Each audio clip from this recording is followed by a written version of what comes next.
খেতে খেতেই শোন। আমি আবার চুপচাপ খেতে পারি না। ব্যাপারটা কি হয়েছে শোন। তো খালু মারা যাবার পর বাড়ি ভর্তি হয়ে গেল ফালতু লোকে। অমুক আত্মীয় তমুক আত্মীয় একেবারে খুঁটি কেড়ে বসেছে। মতলব আর কিছু না, টাকা পয়সা হাতানো। টাটকা মধু পড়ে আছে, পিঁপড়ার দল চারিদিক থেকে এসে পড়েছে। আমি একে একে ঝেঁটিয়ে সব বিদায় করলাম। বাড়ি খালি করলাম। 24 ঘন্টা গেটের তালার ব্যবস্থা করলাম। একজনের জায়গায় 2জন দারোয়ান রাখলাম। 24 ঘন্টা ডিউটি। কাউকে ঢুকতে দেবে না। কেউ যদি ঢোকে সঙ্গে সঙ্গে চাকরি নট। আমার যদি কারোর সাথে কথা বলার দরকার হয় আমি নিজে থেকে দেখা করব, কিন্তু কেউ আমার সঙ্গে দেখা করতে পারবে না। লোকজন টেলিফোনে বিরক্ত করে, দিলাম টেলিফোন লাইন কেটে। এত বড় বাড়িতে আমি থাকি একা। একটু যে ভয় ভয় লাগে না তা না, লাগে, কিন্তু আত্মীয় স্বজনের যন্ত্রণার চেয়ে ভয় পাওয়া ভালো, লক্ষ গুণ ভালো। তারপর একদিন কি হয়েছে শোন। রাত 11টার মতো বাজে। খুব দেখি মশা কামড়াচ্ছে। দরজায় জানালায় নেট আছে, তারপরেও এত মশা ঢুকলো কিভাবে? আমার মেজাজ হয়েছে খারাপ, কারণ আমি আবার মশারির ভেতর ঘুমোতে পারি না। আমার একটা কাজের মেয়ে ছিল, রেবা।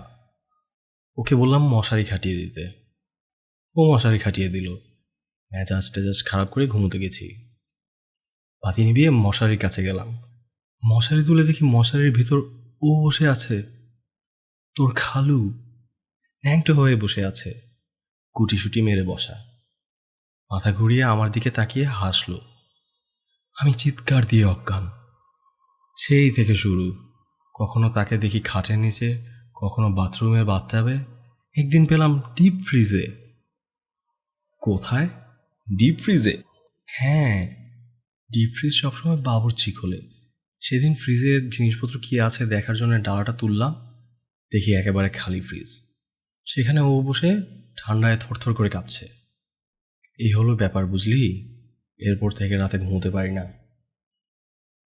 রোজই দেখো? প্রায় রোজই দেখি। আজ দেখেছ? এখনো দেখিনি, তবে দেখব তো বটেই। এর মানেটা কি বলতো হিমু? এই অত্যাচারের কারণ কি? ভূত প্রেত বলে সত্যি কি কিছু আছে? মানুষ মরলে ভূত হয়? আমি দেখলাম রেশমা খালা আর কিছু খেতে পারছেন না। মুখ শুকিয়ে গেছে, হাত কাঁপছে। তিনি কাঁপা কাঁপা গলায় বললেন, হিমু, কথা বলছিস না কেন? তুমি একাই ওনাকে দেখো না আরও অনেকেই দেখে? সবাই দেখে। রেবা দেখেছে, দেখে চাকরি টাকরি ছেড়ে চলে গেছে। আমার সাথে যারা আছে তারাও দেখেছে। এরা কেউ রাতে দোতলায় ওঠে না। তুই রাতটা আমার সঙ্গে থাক, তুইও দেখবি। আমি খালার দিকে তাকিয়ে রইলাম। এই প্রথম বেচারির জন্য মায়া লাগছে। রেশমা খালার প্যালেসে 1 সপ্তাহ পার করে দিলাম। সমস্যামুক্ত জীবনযাপন। আহার, বাসস্থান নামক 2টি প্রধান মৌলিক দাবি মিটে গেছে। এই 2টি দাবি মিটলেই বিনোদনের দাবি ওঠে। খালার এখানে বিনোদনের ব্যবস্থাও প্রচুর আছে। আমার ভালোই লাগছে। ট্রাক দেখলে লোকে রাস্তা ছেড়ে পালিয়ে যায়, কিন্তু সেই খোলা ট্রাকে করে ভ্রমণের আনন্দই অন্যরকম। আমার অবস্থা হয়েছে এরকমই। রেশমা খালার সঙ্গে গল্পগুজব করতে এখন ভালোই লাগে, শুধু রাতে একটু সমস্যা হয়। রেশমা খালা আমার দরজায় ধাক্কা দিতে দিতে বলেন, আয় আয়, দেখে যা, নিজের চোখে দেখে যা। বসে আছে, খাটে পা ঝুলিয়ে বসে আছে। আমি হাই তুলতে তুলতে বলি, থাকুক বসে, তুমিও তার পাশে বসে পা নাচাতে থাকো, এছাড়া আর করার কি আছে? পুরোপুরি নিশ্চিত নির্ঝঞ্ঝাট জীবনযাপন সম্ভব না। সব জীবনেই কিছু ঝামেলা থাকবে। কাবাব যত ভালোই হোক, কাবাবের এক কোনায় ছোট হাড্ডির টুকরা থাকবেই। রাতে রেশমা খালার হইচই, ছোটাছুটি, চিৎকার আগ্রাহ্য করতে পারলে গনি প্যালেসে মাসের পর মাস থাকা যায়। তাছাড়া ওই বাবুর্চির সঙ্গে আমার বেশ সখ্য হয়েছে। নাপিত সম্প্রদায়ের মানুষ খুব বুদ্ধিমান হয় বলে জনশ্রুতি। আমাদের বাবুর্চি সব নাপিতের কান কেটে দেওয়ার বুদ্ধি রাখে। বোকার ভান করে সে দিব্যি আছে। এত সকালে সে আমার জন্য বিরাট এক বাটি স্যুপ নিয়ে এনে বলল, আপনি একবার আরশোলার স্যুপ খেতে চেয়েছিলেন, বানাতে পারিনি, আজ বানিয়েছি। খেয়ে দেখুন স্যার, আপনার পছন্দ হবে। সঙ্গে মাশরুম আর ব্রোকলি দিয়েছি।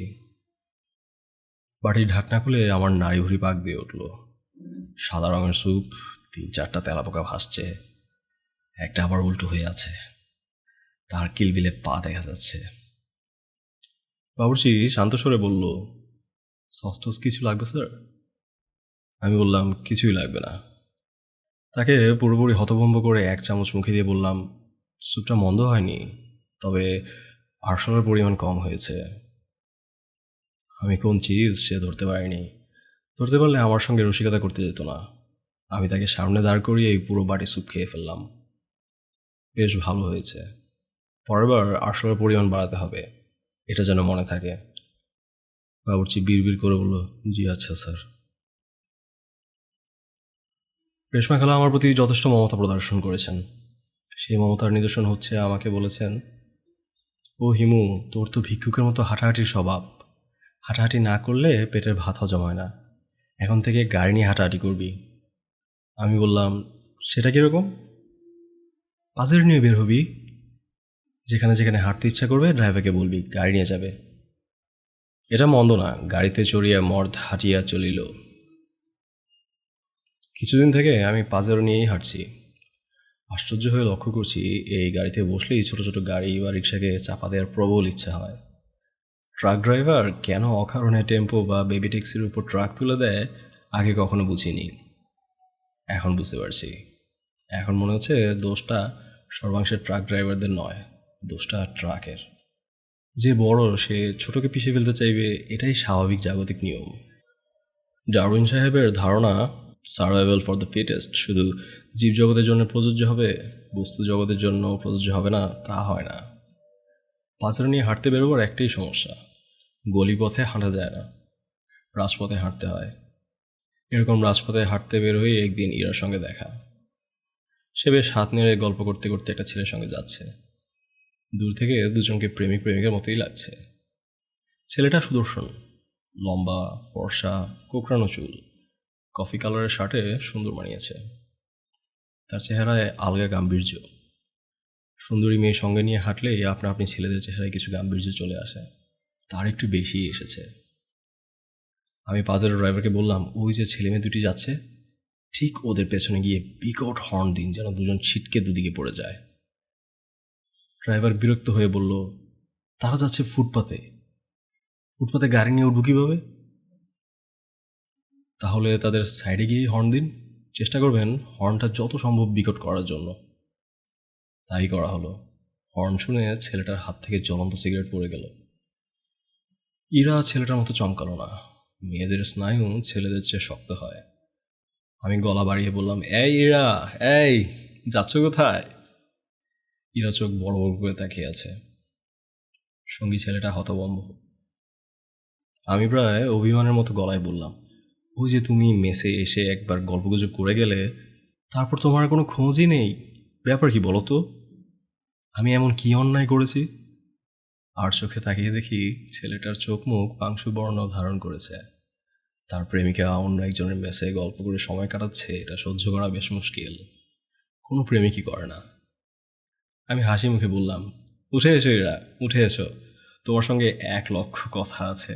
আর সারাদিন গাড়ি করে ঘুরবো আর গল্প করব। এরা কঠিন মুখ করে এগিয়ে এলো। গাড়ির জানালার কাছে এসে চাপা গলায় বলল, আপনি এইভাবে কথা বলছেন কেন? কোনভাবে কথা বলছি?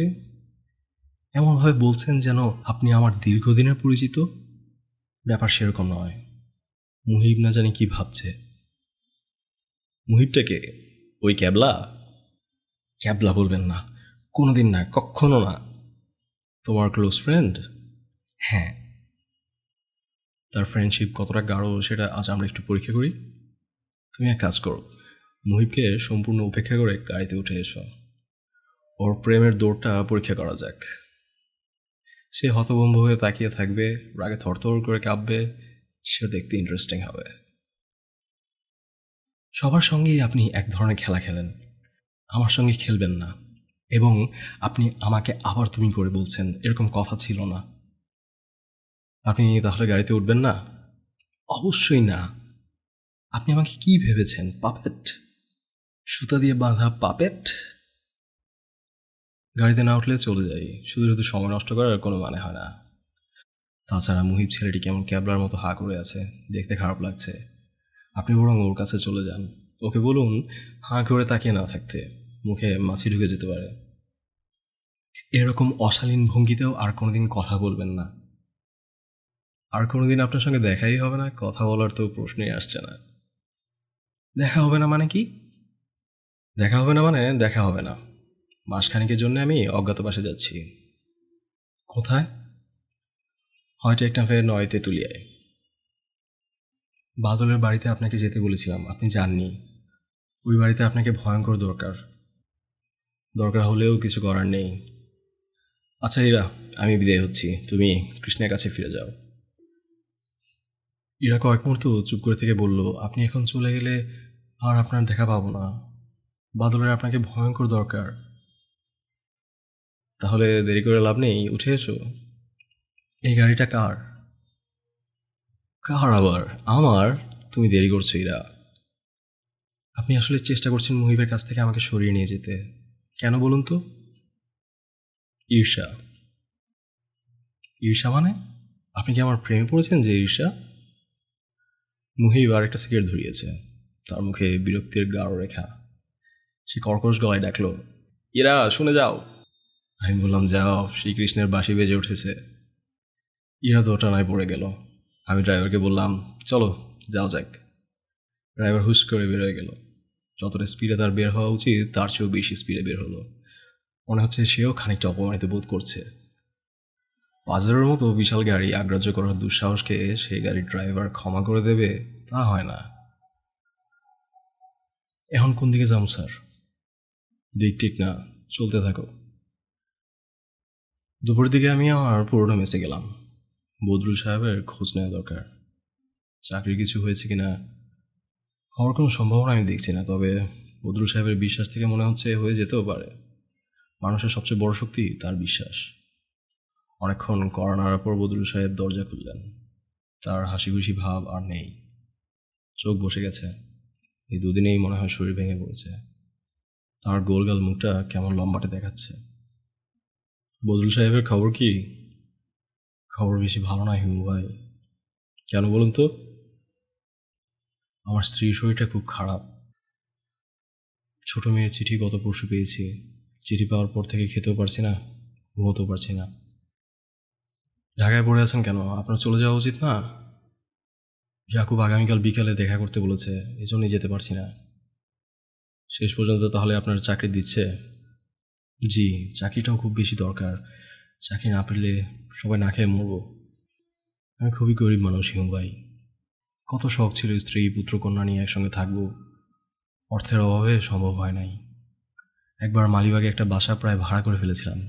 দুরুমের একটা ফ্ল্যাট, বারান্দা আছে, রান্নার একটা জায়গা আছে, সামনে বড় আম গাছ, ডালে দোলনা বাঁধা। এত পছন্দ হয়েছিল, ভেবেছিলাম কষ্ট করে কোনো মতো থাকবো। এরা 6 মাসের ভাড়া অ্যাডভান্স চাইলো। কোথায় পাবো 6 মাসের অ্যাডভান্স বলুন তো দেখি? তা তো বটেই।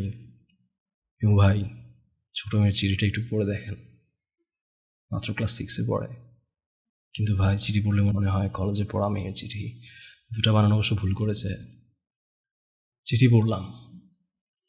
আমার অতি প্রিয় বাবা। বাবা, মার খুব অসুখ করেছে। প্রথমে বাসায় ছিল, তারপর পাশের বাড়ির মজনু ভাইয়া মাকে হাসপাতালে ভর্তি করেছে। ডাক্তাররা বলেছে ঢাকায় নিয়ে যেতে। বাসায় সবাই কান্নাকাটি করছে। তুমি কোনো টাকা পাঠাও নাই কেন বাবা? মা প্রথম ভেবেছিল পোস্ট অফিসে টাকা আসেনি, রোজ পোস্ট অফিসে খোঁজ নিতে যায়। তারপর মা কোত্থেকে যেন শুনলো তোমার চাকরি চলে গেছে। বাবা, সত্যি কি তোমার চাকরি চলে গেছে? সবার চাকরি থাকে, তোমারটা চলে গেল কেন? তোমার চাকরি চলে যাওয়ার খবর শুনে মা বেশি কান্নাকাটি করেনি, কিন্তু বড় আপা এমন কান্না কেঁদেছে তুমি বিশ্বাস করতে পারবে না। বড় আপা কাঁদে আর বলে, আমার এত ভালো বাবা, আমার এত ভালো বাবা। আমি বেশি কাঁদিনি, কারণ আমি জানি তুমি খুব ভালো একটা চাকরি পাবে। কারণ আমি নামাজ পড়ে দোয়া করেছি। বাবা, আমি নামাজ পড়া শিখেছি। ছোট আপা বলেছে আত্মাহিয়াত ছাড়া নামাজ হয় না।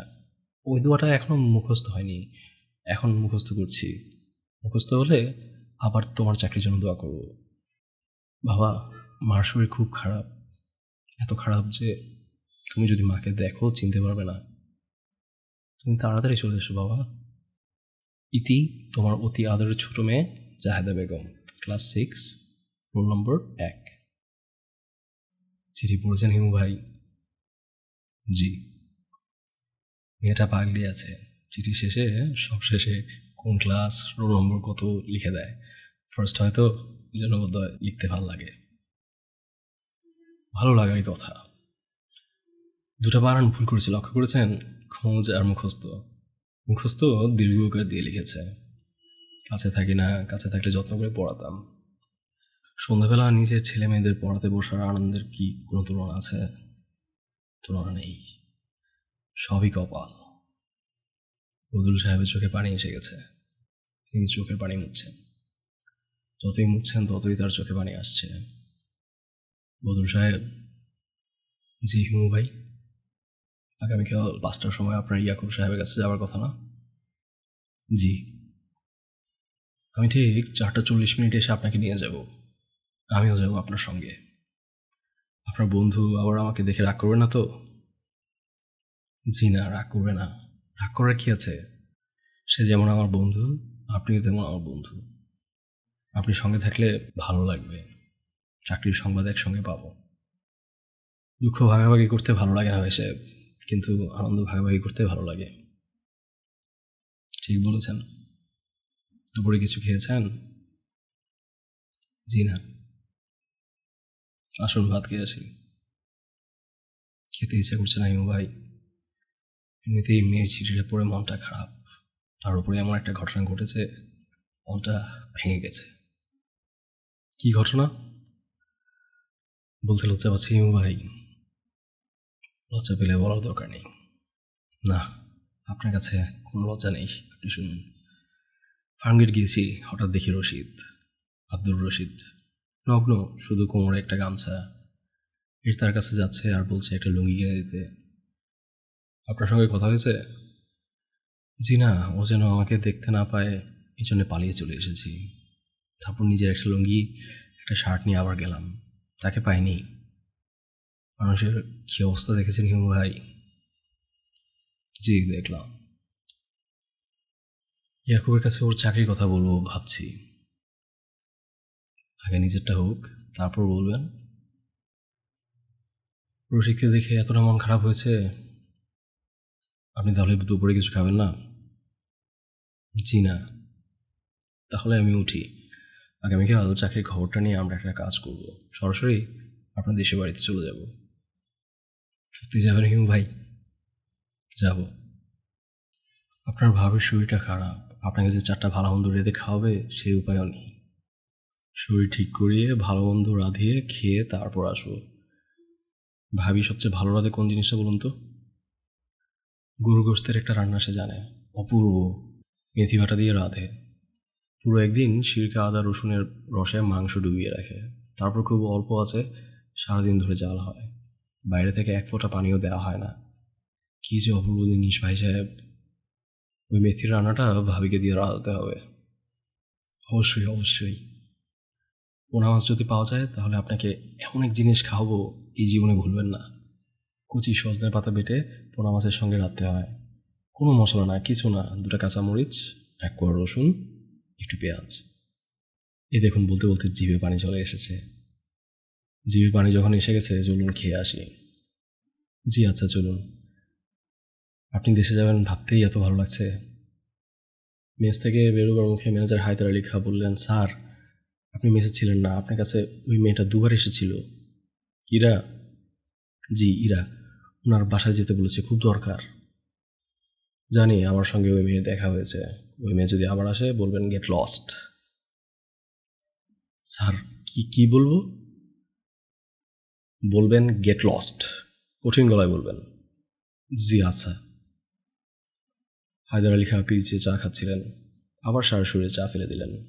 এই মানুষটা আমাকে এত ভয় পায় কেন কে জানে। রাতের অনিদ্রাজনিত ক্লান্তি, দুশ্চিন্তা ও আতঙ্ক ভোরবেলা একটা হট শাওয়ার দিয়ে রেশমা খালা দূর করে দেন। গোসলের পর তিনি পরচুলাটা মাথায় দেন। খানিকটা সাজগোজ করে আমার ঘরে এসে বললেন, কিরে হিমু, জেগেছিস? Good morning. আমি বলি, গুড মর্নিং খালা, চা দিতে বলেছি, হাত মুখ ধুয়ে আয়। তোমাকে তো আজ দারুণ লাগছে, কপালে টিপ দিয়ে 10 বছর কমিয়ে ফেলেছ। এখন তোমাকে দেখে মনে হচ্ছে তোমার বয়স 52। খালা অত্যন্ত বিরক্ত হয়ে বললেন, আমার বয়স তো আসলেই 52। Oh sorry. হিমু, তোর ঠাট্টা ফাজলামি আমার আর ভাল লাগে না। সাজগোজ সামান্য করি, তাতে কি? 2 দিন পর তো মরেই যাব। কবরে গিয়ে তো সাজতে পারবো না। কবরে তোরা তো আর ক্রিম লিপস্টিক দিয়ে আসবি না। সেটা খাঁটি কথা। বয়সকালে সাজতে পারিনি, এমন এক লোকের হাতে পড়েছিলাম যার কাছে সাজা না সাজা এক। তাকে একবার ভালো একটা ক্রিম আনতে বলেছিলাম, সে দেশি তিব্বত ক্রিম নিয়ে চলে এসেছে। তারপরেও আফসোস, এত নাকি দাম। এখন তো পুষিয়ে নিচ্ছ। তা নিচ্ছি, আয় চা খাবি। আজ ইংলিশ ব্রেকফাস্ট। চমৎকার। চায়ের টেবিলে রেশমা খালাকে বললাম, খালা অদ্য শেষ সকাল। খালা বললেন, তার মানে কি? তার মানে হচ্ছে নাস্তা খেয়ে আমি ফুটছি। ফুটছি মানে কি? ফুটছি মানে বিদেয় হচ্ছি, লম্বা লম্বা পা ফেলে পগার পার। আশ্চর্য কথা, চলে যাবি কেন? এখানে কি তোর কোনো অসুবিধা হচ্ছে? কোনোই অসুবিধা হচ্ছে না, বরং সুবিধা হচ্ছে। আমার ভুঁড়ি গজিয়ে গেছে। মেদ ভুঁড়ি কী করি ওয়ালাদের খুঁজে বের করতে হবে। ঠাট্টা করবি না হিমু, খবরদার ঠাট্টা না। আমি মোটেও ঠাট্টা করছি না খালা, চা খেয়েই আমি ফুটবো। খালা বিস্ময় নিয়ে আমার দিকে তাকিয়ে রইলেন। চায়ের কাপে চুমুক দিয়ে বললেন, আমার এই ভয়ঙ্কর অবস্থা দেখেও তোর দয়া হচ্ছে না? রাতে এক ফোঁটা ঘুমোতে পারি না। ওই বদমাইশ লোকটার যন্ত্রণায় মাঝে মাঝে ছাদ থেকে লাফিয়ে পড়ে মরে যেতে ইচ্ছে করে, আর তুই চলে যাবি? আমি অবাক হয়ে বললাম, খালু সাহেব কি কালও এসেছিলেন? গতকাল তো তার আসার কথা না। গতকাল তার আসার কথা না মানে? তুই জানলি কি করে তার আসার কথা না? আমার সঙ্গে কথা হয়েছে। খালা হতভম্ব হয়ে বললেন, তোর সঙ্গে কথা হয়েছে? হুম। হ্যাঁ করিস না, ঠিক মতো বল, তুই দেখেছিস? হুম। আবার হুম। আরেকবার হুম বললে কেতলির সব চা তোর মাথায় ঢেলে দিব। কখন দেখা হলো? কাল রাত 9টার দিকে। বলিস কি? তুমি রাতে খাওয়ার জন্য ডাকলে আমি ঘর থেকে বেরোবো। স্যান্ডেল খোঁজার জন্য নিচু হয়ে দেখি উনি ঘাপটি মেরে খাটের নিচে বসে আছেন। তোর খাটের নিচে ও বসবে কিভাবে? তোর খাটটা হলো বক্স খাট। বক্স খাটের আবার নিচ কি?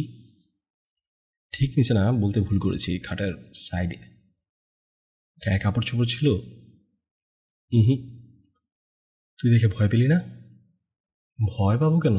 জীবিত অবস্থায় ওনার সঙ্গে আমার ভালো খাতির ছিল। একবার হেঁটে হেঁটে সদরঘাটের দিকে যাচ্ছি, তিনি তার প্রাইভেট রিক্সায় যাচ্ছিলেন। আমাকে দেখে রিক্সা থামিয়ে তুলে নিলেন। পথে এক জায়গায় আখের শরবত বিক্রি হচ্ছিল, রিক্সা থামিয়ে আমরা আখের শরবত খেলাম।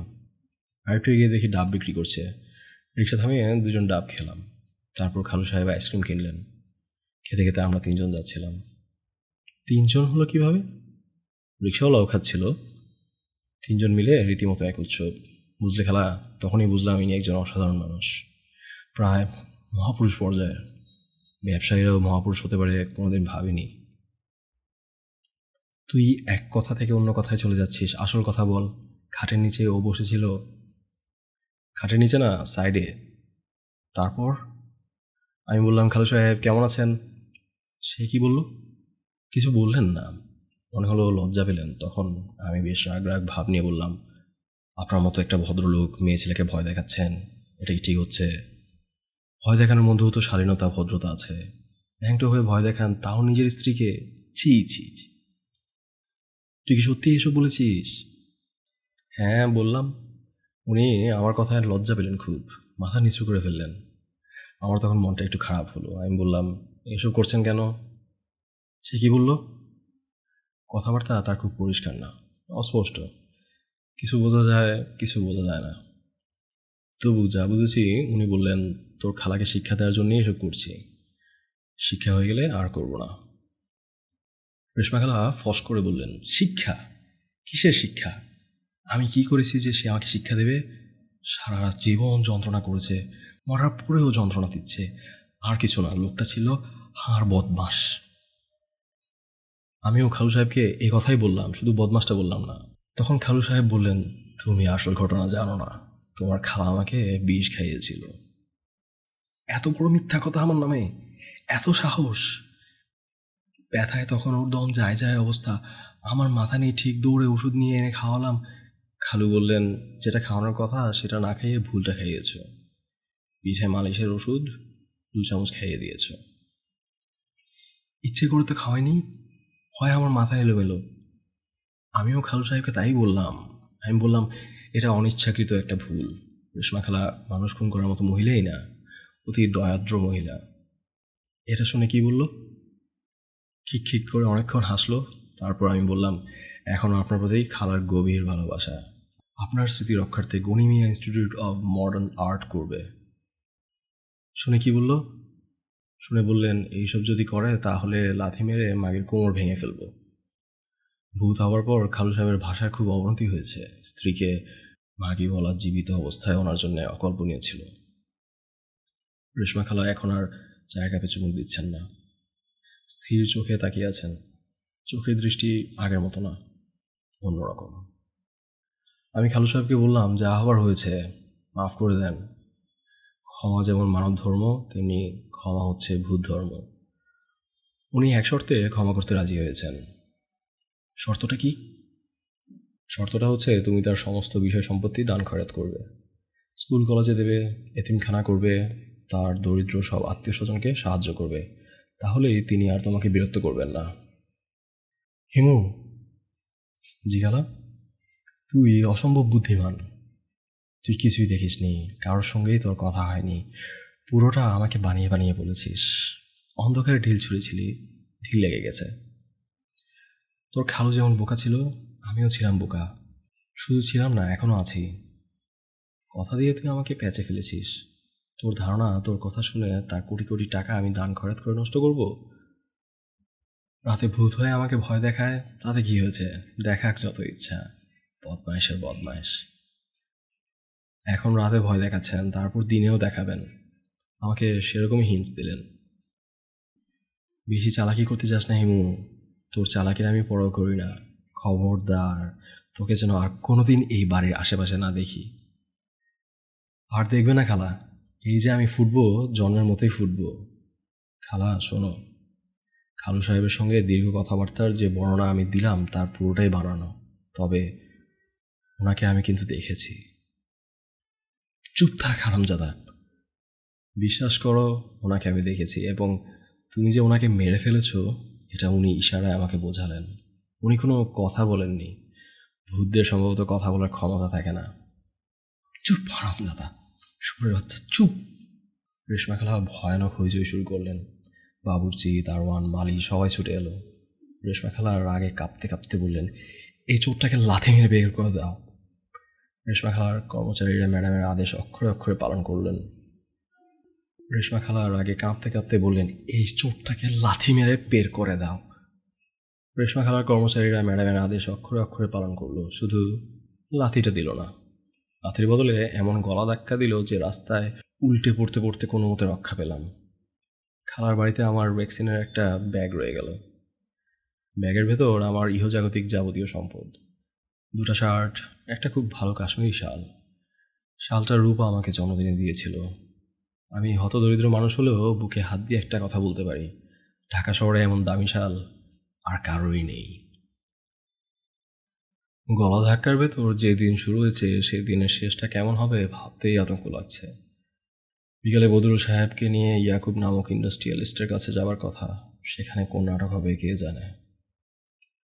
রূপার সঙ্গে আজ সকালের মধ্যে আমার দেখা করা দরকার। একমাত্র সেই পারে একদিনের নোটিসে বদরুল সাহেবের জন্য চাকরির ব্যবস্থা করতে। টেলিফোনের রূপার সঙ্গে কথা বলবো না সরাসরি তার বাড়িতে উপস্থিত হব বুঝতে পারছি না। বাদলদের বাড়িতেও একবার যাওয়া দরকার। বাদল এমন কি করেছে যে ইরাকে বারবার আমার খোঁজে যেতে হচ্ছে? রূপাকে বাদলের বাসা থেকেও টেলিফোন করা যায়। দরজা খুলে দিল ইরা। আমি অসম্ভব ভদ্র গলায় বললাম, কেমন আছেন? ইরা কঠিন চোখে তাকিয়ে আছে। দিন শুরু হয়েছে গলা ধাক্কায়, কাজেই যার সঙ্গেই দেখা হবে সেই কঠিন চোখে তাকিয়ে থাকবে, এতে আশ্চর্য হওয়ার কি আছে? আমাকে যে লাঠি দিয়ে মারছে না, এই আমার 3 পুরুষের ভাগ্য। বাদল আছে নাকি? আছে।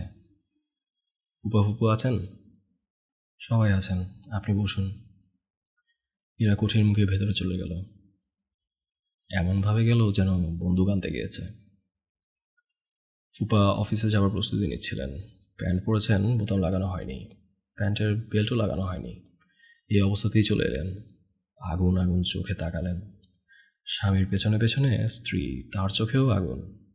আমি হাসি মুখে বললাম, তারপর খবর কি আপনাদের, সব ভালো? ফুপা ক্রুদ্ধ গর্জন করলেন। গর্জন শুনেই মনে হচ্ছে খবর ভালো না। আপনাদের আর কারো গলায় কাটা কাটা বিঁধেছে? ফুপা এবারে হুঙ্কার দিলেন, ইয়ার কি করছিস? দাঁত বের করে ইয়ার কি? আমার অপরাধ কি বুঝতে পারছি না, তবে গুরুতর কোনো অপরাধ যে করে ফেলেছি তা বোঝা যাচ্ছে। ইরাও এসেছে। তার চোখে আগে চশমা দেখিনি, এখন দেখি চশমা পরা। ফুপু বললেন, তোকে যে এতবার খবর দেওয়া হয়েছে আসার জন্য গায়ে লাগছে না? তোকে কি হাতি পাঠিয়ে আনতে হবে? এলাম তো, এসে তো উদ্ধার করে ফেলেছিস। ব্যাপারটা কি খোলাসা করে বলুন তো। কেউ কিচ্ছু বলছে না। ভাবটা এরকম, আমি বলবো না, অন্য কেউ বলুক। আমি ইরার দিকে তাকিয়ে আদুরে গলায় বললাম, ইরা, চা খাবো।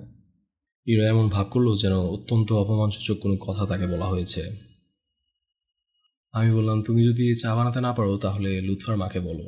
ভালো কথা, লুৎফা মেয়েটা কোথায়? এবারও জবাব নেই। ফুপা প্যান্টের বোতাম লাগাচ্ছেন বলে অগ্নিদৃষ্টিতে আমার দিকে তাকাতে পারছেন না। তাকে বোতামের দিকেই লক্ষ্য রাখতে হচ্ছে, তবে ফুপু তার দৃষ্টি দিয়ে স্বামীর অভাব পূরণ করে দিচ্ছেন। তার চোখে ডাবল আগুন। কথা বলল ইরা, কাটা কাটা ধরনের কথা। তার কাছ থেকে জানা গেল লুৎফা মেয়েটা চোরের হদ্দ। এসেই চুরি শুরু করেছে। বিছানা তল থেকে টাকা নিচ্ছে, মানিব্যাগ খুলে নিচ্ছে। সবশেষে যা করেছে তা অবিশ্বাস্য। ফুপুর কানের দুল চুরি করে নিজের পায়জামার ভাঁজে লুকিয়ে রেখেছে। লাফালাফি করছিল, হঠাৎ পায়জামার ভাঁজ থেকে দুল বের হয়ে এলো। তৎক্ষণাৎ মা মেয়ে দুজনকে বিদায় করে দেওয়া হয়েছে।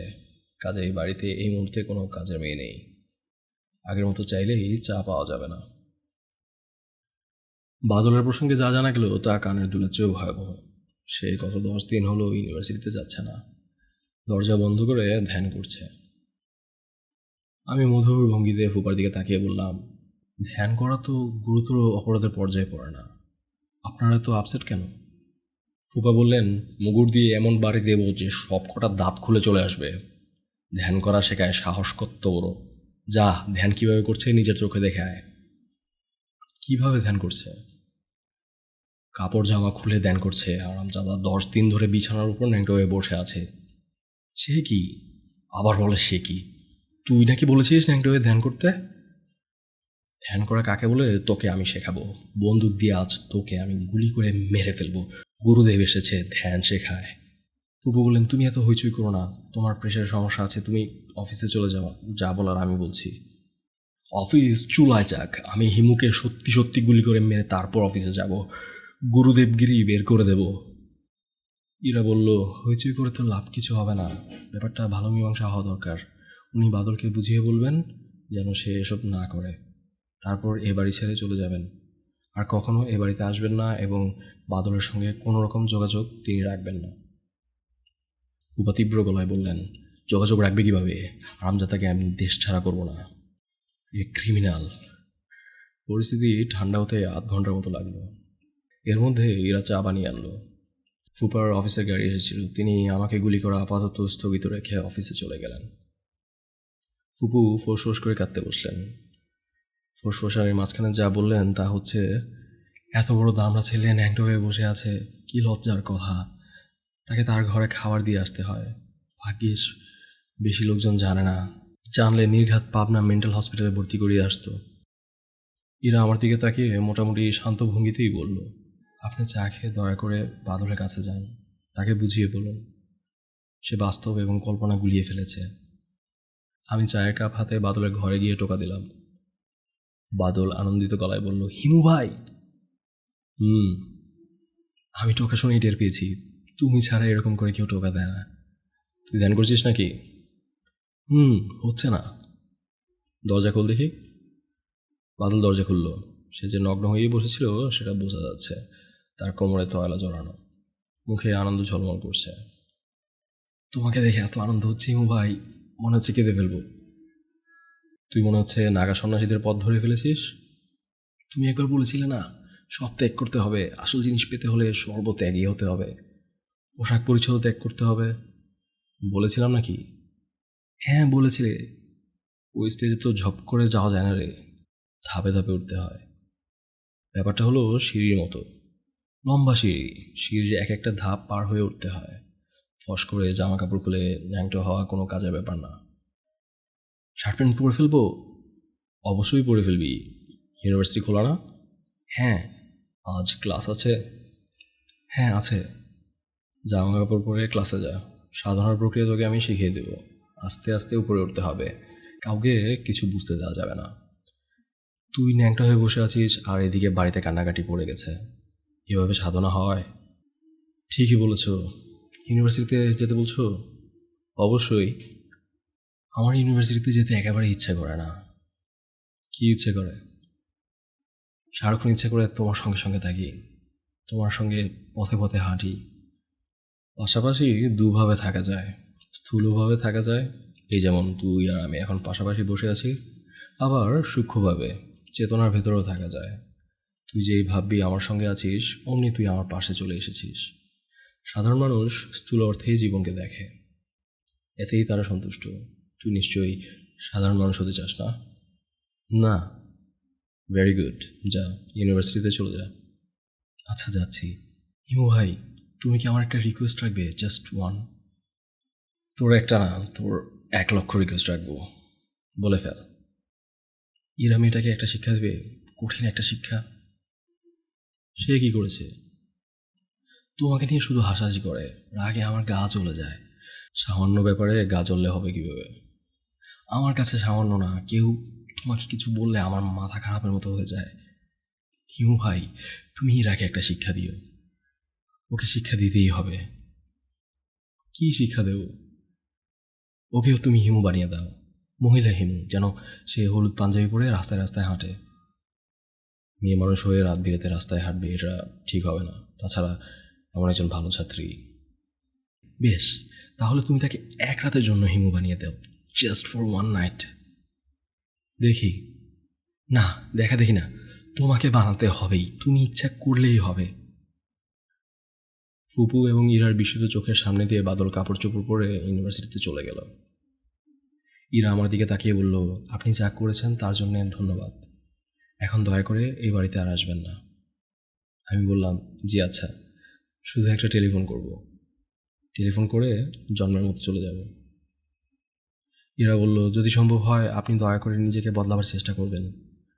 আপনাকে আমি কোনো উপদেশ দিতে চাই না, অপাত্রে উপদেশ দেওয়ার অভ্যাস আমার নেই। তারপরেও একটা কথা না বলে পারছি না। হলুদ পাঞ্জাবি পরে রাস্তায় হাঁটলেই প্রকৃতিকে জানা যায় না, প্রকৃতিকে জানার পথ হলো বিজ্ঞান। বুঝতে পারছেন? পারছি। পারলে ভালো, না পারলেও ক্ষতি নেই। ফুপু বললেন, ওর সঙ্গে কথা বলিস না এরা, টেলিফোনটা এনে দে, টেলিফোন করে বিদেয় হোক। এরা টেলিফোন এনে দিল। হ্যালো রূপা, আমি হিমু। বুঝতে পারছি। কেমন আছো রূপা? আমি কেমন আছি সেটা জানার জন্য তুমি আমাকে টেলিফোন করনি, তোমার অন্য কোনো উদ্দেশ্য আছে, সেটা বলে ফেলো। রাগ করছো কেন? রাগ করছি না, তোমার উপর রাগ করা অর্থহীন। যে রাগ বোঝে না তার উপর রাগ করে লাভ কি? রাগ হচ্ছে মানব চরিত্রের অন্ধকার বিষয়ের একটি। রাগ না বোঝাটা তো ভালো। যে অন্ধকার বোঝে না সে আলো ধরতে পারে না। রূপা, তোমার লজিকের কাছে সারেন্ডার করছি। কী জন্য টেলিফোন করেছো বলো? আমাকে একটা চাকরি জোগাড় করে দাও রূপা, এমন একটা চাকরি যেন ভদ্রভাবে খেয়ে পরে ঢাকা শহরে ছোটোখাটো একটা বাড়ি ভাড়া করে থাকা যায়। জোগাড় করে দিতে পারবে? এমনকি কখনো হয়েছে যে তুমি আমার কাছে কিছু চেয়েছো আর আমি বলেছি না? হয়নি, এবারও হবে না। আজ দিনের ভেতর চাকরিটা জোগাড় করে দিতে হবে। সেটা কি করে সম্ভব? তোমার জন্য কোনো কিছুই অসম্ভব না। চাকরিটা কার জন্যে? আমার এক বন্ধুর জন্যে, অতি প্রিয় একজনের জন্যে। নাম বলো, অ্যাপয়েন্টমেন্ট লেটারে তার নাম তো লাগবে। লেখো বদরুল আলম। চাকরিটা কিন্তু আজকের মধ্যে জোগাড় করতে হবে। চেষ্টা করব। অ্যাপয়েন্টমেন্ট লেটার কি তুমি এসে নিয়ে যাবে? হ্যাঁ, আমি এসে নিয়ে যাব। তুমি কোত্থেকে টেলিফোন করছো, যদি বলতে তোমার কোনো আপত্তি না থাকে? আমি বাদলের বাসা থেকে টেলিফোন করছি। এই নাম্বার তোমার কাছে আছে। এই নম্বরে টেলিফোন করে আমাকে পাবে না। তারা আমাকে বাড়ি থেকে বের করে দিয়েছে। সবাই তোমাকে বাড়ি থেকে বের করে দেয়? হ্যাঁ, দেয়। এই ভয়েই আমি তোমার কাছে যাই না। কাছে গেলে তুমিও হয়তো বের করে দেবে। রূপা, আমি টেলিফোন রাখি। না, আর একটু কথা বলো প্লিজ, প্লিজ। কি বলবো? যা ইচ্ছা বলো। এমন কিছু বলো যেন, যেন কি? না থাক। আমার আগেই রূপা টেলিফোন নামিয়ে রাখলো। আমি ফুপুর কাছ থেকে বিদায় নিলাম, ইরার কাছ থেকে বিদায় নিলাম। ইরা বলল, আপনাকে অনেক কঠিন কথা বলেছি, আপনি কিছু মনে করবেন না। আমি বললাম, আমি কিছু মনে করিনি। আমি নানানভাবে আপনাকে বিরক্ত করার চেষ্টা করেছি, আপনিও কিছু মনে করবেন না। আমার ক্ষীণ আশা ছিল মেয়েটা হয়তো বাড়ির গেট পর্যন্ত আমাকে এগিয়ে দেবে। সে এলো না। আশ্চর্য কঠিন এক মেয়ে। আমি এবং বদরুল সাহেব পাশাপাশি বসে আছি। ইয়াকুব আলী আমাদের সামনেই আছেন। আমাদের মাঝখানে বিরাট এক সেক্রেটারিয়েট টেবিল। টেবিলে দুটি টেলিফোন, একটা সাদা, একটা লাল। ইয়াকুব আলী সাহেব রিভলভিং চেয়ারে বসে আছেন।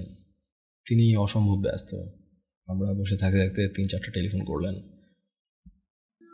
তার টেলিফোন করার ধরনটা বেশ মজার। স্থির হয়ে কথা বলতে পারেন না, রিভলভিং চেয়ারে পাক খেতে খেতে কথা বলেন। বদরুল সাহেব খুব উসখুস করছেন। আমি চুপচাপ বসে আছি। ইয়াকুব আলী এক ফাঁকে আমার দিকে একটু তাকাতেই বদরুল সাহেব বললেন, ইয়াকুব, এই হচ্ছেন আমার ফ্রেন্ড হিমু সাহেব, আপনাকে সাথে করে এনেছি। ইয়াকুব আলী আমার দিকে তাকিয়ে মধুর ভঙ্গিতে হেসে বললেন, চা চলবে? বলেই ইন্টারকমে কাকে খুব ধমকাতে লাগলেন। আমরা ধমক পূর্ব শেষ হওয়ার জন্য চুপচাপ অপেক্ষা করতে লাগলাম। একসময় ধমক পূর্ব শেষ হলো। ইয়াকুব আলী অত্যন্ত বিস্ময়ের সঙ্গে বললেন, এ কি, এখনও চা দেয়নি? বলেই কর্কশ শব্দে বেল বাজাতে লাগলেন। কিংবা কে জানে, বেল হয়তো মধুর শব্দেই বাজলো, তবে আমার কানে কর্কশ লাগলো। বদরুল সাহেব বললেন, চা লাগবে না ইয়াকুব? অবশ্যই চা লাগবে, তুমি তোমার বন্ধু নিয়ে এসেছো, ফার্স্ট মিটিং, চা লাগবে না মানে? তারপর বলো কি ব্যাপার? বদরুল অস্বস্তির সঙ্গে বলল, তুমি আজ আসতে বলেছিলে। ও আচ্ছা, আজকে আসতে বলেছিলাম। আমার একটা চাকরির ব্যাপারে তুমি বলেছিলে ব্যবস্থা করবে। ইয়াকুব আলী সাহেব হাসি মুখে বললেন, বলেছি যখন তখন অবশ্যই করব। স্কুল জীবনের বন্ধুর সামান্য উপকার করবো না, তা তো হয় না। বায়োডাটা তো দিয়ে গিয়েছো। হ্যাঁ, 2বার দিয়েছি। আমি দেখেছি। দেখো বদরুল, আপাতত কিছু করা যাচ্ছে না। No opening. যেসব ওপেনিং আছে তোমাকে তা দেওয়া যাবে না। তুমি নিশ্চয়ই পিয়নের চাকরি করবে না? বদরুল সাহেব ক্ষীণ স্বরে বললেন, তুমি আজকের কথা বলেছিলে, আমার অবস্থা খুবই ভয়াবহ। ইয়াকুব দার্শনিক ভাব ধরে ফেলে বললেন, অবস্থা তো শুধু তোমার একার ভয়াবহ না, পুরা জাতির অবস্থাই ভয়াবহ। বিজনেস বলতে কিছু নেই, প্রতিটি প্রতিষ্ঠান লসে রান করছে, বাইরে থেকে সেটা বোঝা যায় না। ইয়াকুব, আমি তোমার উপরে ভরসা করে এসেছিলাম। ভরসা নিশ্চয়ই করবে, ভরসা করবে না কেন? আমি কি করবো তোমাকে বলি। আমি আমার বিজনেসটা কসমেটিক্স লাইনে এক্সপ্যান্ড করছি। আমি মনে মনে ডিসাইড করে রেখেছি যে তোমাকে সেখানে ম্যানেজারের একটা পোস্ট দেব। সেটা কবে? একটু সময় নেবে। মাত্র জমি কেনা হয়েছে, লোনের জন্য অ্যাপ্লাই করেছি। বিদেশি কোনো ফার্মের সঙ্গে কোলাবোরেশনে যাব। ফ্যাক্টরি তৈরি হবে, তারপর কাজ। তোমাকে অপেক্ষা করতে হবে। সবুরে মেয়াফলে, এটা মনে রাখবে। বদরুল সাহেবের হতভম্ব মুখ দেখে আমার নিজেরই মায়া লাগছে। আহা বেচারা, তিনি বোধহয় জীবনে এত অবাক হননি। এসি বসানো ঠান্ডা ঘরেও ঘামছেন। চা চলে এসেছে। ইয়াকুব সাহেব আমার দিকে তাকিয়ে বললেন, সিগারেট কি চলে নাকি ভাই? তিনি আমাদের দিকে সিগারেটের প্যাকেট বাড়িয়ে দিলেন। আমি সিগারেট নিতে নিতে বললাম, বদরুল সাহেবকে চাকরিটার জন্য কতদিন অপেক্ষা করতে হবে? ইয়াকুব সাহেব সিগারেটে ধোঁয়া ছাড়তে ছাড়তে বললেন, এক্স্যাক্ট বলা মুশকিল। 3-4 বছর তো বটেই, বেশিও লাগতে পারে। আমি সিগারেট ধরিয়ে লম্বা টান দিলাম। চায়ের কাপে চুমুক দিলাম। হাসি মুখে বললাম, ভাই শুনুন, চাকরি আপনার পক্ষে দেওয়া সম্ভব না এই কথাটা সরাসরি আপনার বন্ধুকে বলে দিচ্ছেন না কেন? বলতে অসুবিধে কি? চক্ষু লজ্জা হচ্ছে? আপনার মতো মানুষের তো চক্ষু লজ্জা থাকার কথা না। ইয়াকুব আলী চশমার ফাঁক দিয়ে আমার দিকে তাকাচ্ছেন, ঠান্ডা মাথায় আমাকে বোঝার চেষ্টা করছেন। আমার ক্ষমতা যাচাইয়ের একটা চেষ্টাও আছে। বদরুল সাহেব বললেন, হিমু ভাই চলুন যাই। আমি বললাম, চাটা ভালো হয়েছে, শেষ করে তারপর যাই। ইয়াকুব আলী এখনও তাকিয়ে আছেন, তার হাত টেলিফোনের ওপর। আমি তার দিকে একটু ঝুঁকে এসে বললাম, আপনি কি আমাকে ভয় পাচ্ছেন? ভয় পাওয়ার কিছু নেই, আমি নিরীহ মানুষ। আমি যা করতে পারি তা হচ্ছে আপনার মুখে থুতু ফেলতে পারি, এতে আপনার কিছু হবে না। কারণ প্রতিদিন অসংখ্য মানুষ আপনার মুখে অদৃশ্য থুতু ফেলছে, আপনি এতে অভ্যস্ত। থুতু না ফেললেই বরং আপনি অবাক হবেন। বদরুল সাহেব হাত ধরে আমাকে টেনে তুলে ফেললেন, চাপা গলায় বললেন, হিমু ভাই কি পাগলামি করছেন? ইয়াকুব সাহেব তাকিয়ে আছেন, রাগে তার হাত কাঁপছে, সম্ভবত কি করবেন সেই সিদ্ধান্ত নিতে পারছেন না। আমি তার দিকে শান্ত গলায় বললাম, ভাই আপনি আমাকে চিনে রাখুন, আমার নাম হিমু। আমি কাউকে সহজে ছেড়ে দিই না, আপনাকেও ছাড়ব না। বদরুল সাহেব আমাকে টেনে ঘর থেকে বের করে ফেললেন। সিঁড়ি দিয়ে নামার সময় আমি বললাম, বদরুল সাহেব আপনি মেসে চলে যান, আমি একটা কাজ সেরে মেসে আসছি, তারপর দুজন একসঙ্গে আপনার দেশে রওনা হয়ে যাব। আমার সঙ্গে তো টাকা পয়সা কিছুই নেই, একটা ব্যবস্থা হবেই। আপনার কি মেসে ফিরে যাওয়ার মতো রিক্সা ভাড়া আছে? জি না, আমার কাছেও নেই, পকেট নেই পাঞ্জাবি, আজও পরে চলে এসেছি। আপনি হেঁটে হেঁটে চলে যান। চিটাগাংয়ের রাতে ট্রেন কটায়? 10:30টায়। রাত 10টার আগে আমি অবশ্যই পৌঁছে যাব। বদরু সাহেব পকেট থেকে রুমাল বের করে তার চোখ মুছতে মুছতে বললেন, কি ইচ্ছে করছে জানেন হিমু ভাই? ইচ্ছে করছে একটা চলন্ত ট্রাকের সামনে লাফ দিয়ে পড়ে যাই। ট্রাকের সামনে লাফ দিয়ে পড়তে হবে না, আপনি মেসে চলে যান, আমি আসছি। হিমু ভাই আমার কোথাও যেতে ইচ্ছে করছে না। আমি লক্ষ্য করলাম ভদ্রলোক সত্যিই হাঁটতে পারছেন না, পা কাঁপছে, পাথরের মতো পা ফেলছেন। আমি বললাম, চলুন আপনাকে মেসে পৌঁছে দিই, তারপর যাই, আমার কাজটা সেরে আসি। হাত ধরুন তো দেখি। দেশে গিয়ে আমি আমার স্ত্রীকে কি বলবো, মেয়েগুলিকে কি বলবো? কিচ্ছু বলতে হবে না, এদের জড়িয়ে ধরবেন, এতেই তারা খুশি হবে। ভাই চোখ মুছুন তো। আমি বদরুল সাহেবকে মেসে নামিয়ে দিয়ে গেলাম রূপার কাছে। আমি নিশ্চিত সে একটা ব্যবস্থা করে রেখেছে। আমি তার হাত থেকে অ্যাপয়েন্টমেন্ট লেটার নেব, 1000 খানিক টাকা নেব, কিছু মিষ্টি কিনবো। বদরুল সাহেবের ছোটো মেয়েটার জন্য একটা বাংলা ডিকশনারি কিনবো। মেয়েটা বড্ড বানান ভুল করে, মুখস্থর মতো সহজ বানান ভুল করলে চলবে কীভাবে? এই সব উপহার নিয়ে রাতের ট্রেনে রওনা হব বন্ধুর বাড়িতে। বন্ধুপত্নীর মেথি দিয়ে রাধা মাংস খেতে হবে, মাছের পোনা পাওয়া গেলে সজনে পাতা এবং পোনার বিশেষ প্রিপারেশন। রূপাকে বাড়িতে পেলাম না, সে কোথায় কেউ বলতে পারলো না, কখন ফিরবে তাও কেউ জানে না। দুপুরে বেরিয়েছে আর আসেনি। রাত 9টা পর্যন্ত আমি রূপাতের বাড়ির গেটের সামনে দাঁড়িয়ে রইলাম। বদরুল সাহেব অপেক্ষা করে থাকবেন, তার স্ত্রীর কাছে তাকে পৌঁছানো দরকার। সঙ্গে একটা পয়সা নেই। ফিরে গেলাম মেসে। কোনো একটা ব্যবস্থা কি হবে না? মেসের ম্যানেজার আমাকে আসতে দেখে ছুটে এলেন। তার ছুটে আসার ভঙ্গি বলে দিচ্ছে বিশেষ কিছু ঘটেছে। সেই বিশেষ কিছুটা কি? দুঃসংবাদ নাকি সুসংবাদ? রূপা কি মেসে আমার জন্য অ্যাপয়েন্টমেন্ট লেটার হাতে অপেক্ষা করছে, নাকি বদরুল আলম ভয়ঙ্কর কোনো কাণ্ড করে বসেছেন, সিলিং ফ্যানে ঝুলে পড়েছেন? ম্যানেজার হড়বড় করে বলল, স্যার আপনি মেডিকেল কলেজে চলে যান। কেন? বদরুল সাহেবের অবস্থা খুবই খারাপ। কি হয়েছে? চুপচাপ বসেছিলেন, তারপর খুব ঘামা শুরু করলেন, কয়েকবার আপনার নাম ধরে ডাকলেন, তারপর শুয়ে পড়লেন। আমরা দৌড়াদৌড়ি করে হাসপাতালে নিয়ে গেলাম। অ্যাম্বুলেন্স পাওয়া যায় না, কিছু পাওয়া যায় না, রিক্সায় করে নিতে হয়েছে, হাত পা একেবারে ঠান্ডা। আমি হাসপাতালে সিঁড়িতে চুপচাপ বসে আছি। রূপা তার কথা রেখেছে, অ্যাপয়েন্টমেন্ট লেটার পাঠিয়েছে। আমাকে না পেয়ে ইরার হাতে দিয়ে এসেছে। ইরা সেই চিঠি নিয়ে প্রথম গেছে আমার মেসে। সেখানে সব খবর শুনে একাই রাত 11টার দিকে এসেছে হাসপাতালে। বদরুল সাহেবের জন্য খুব ভালো একটা চাকরির ব্যবস্থা করেছে রূপা। 8,000 টাকার মতো বেতন, কোয়ার্টার আছে, বেতনের 7% কেটে রাখবে কোয়ার্টারের জন্যে। রাত 12টার দিকে বদরুল সাহেবের অবস্থা কি খোঁজ নিতে গেলাম। ইরাও এলো আমার সঙ্গে।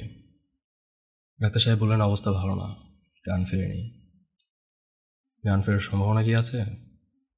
50-50 চান্স। আমি বললাম ডাক্তার সাহেব, এটা একটা অ্যাপয়েন্টমেন্ট লেটার, আপনার কাছে রাখুন। যদি গান ফেরে ওনার হাতে দেবেন, যদি গান না ফেরে ছিঁড়ে কুচি কুচি করে ফেলবেন। আমি হাসপাতাল থেকে বেরোচ্ছি। এখন কাটায় কাটায় রাত 12টা, 0 আওয়ার। আমার রাস্তায় নেমে পড়ার সময়। ইরা বলল, কোথায় যাচ্ছেন? আমি ক্লান্ত গলায় বললাম, কোথাও না, রাস্তায় রাস্তায় হাঁটবো। আপনার বন্ধুর পাশে থাকবেন না? না। ইরা নিচু গলায় বলল, ইমু ভাই, আমি কি আপনার সঙ্গে হাঁটতে পারি শুধু একটা রাতের জন্যে? আমি বললাম, অবশ্যই পারো। ইরা অস্পষ্ট স্বরে বলল, আপনাকে যদি বলি আমার হাত ধরতে, আপনি কি রাগ করবেন? আমি শান্ত গলায় বললাম, আমি রাগ করব না, কিন্তু ইরা, আমি তোমার হাত ধরব না। হিমুরা কখনো কারো হাত ধরে না। সমাপ্ত। Hello everyone, if you are still listening, thank you so much for your time. I really appreciate that. And if you like my content, a subscribe would be amazing. So till then, take care.